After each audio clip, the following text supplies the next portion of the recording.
പഠിച്ച പാട്ടിന്റെ ആദ്യത്തെ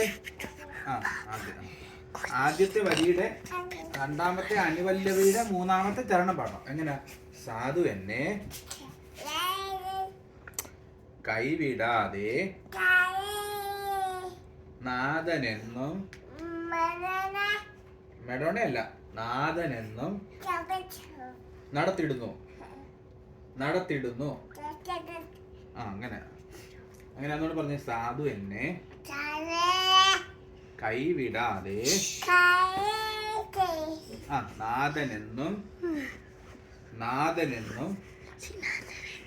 നാഥനെന്നും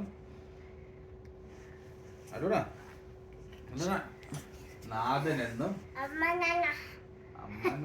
അമ്മയോ നാഥനെന്നും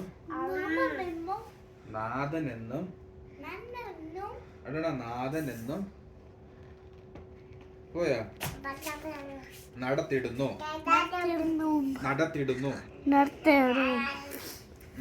ഒന്ന് നടന്നു കാണിച്ചേ.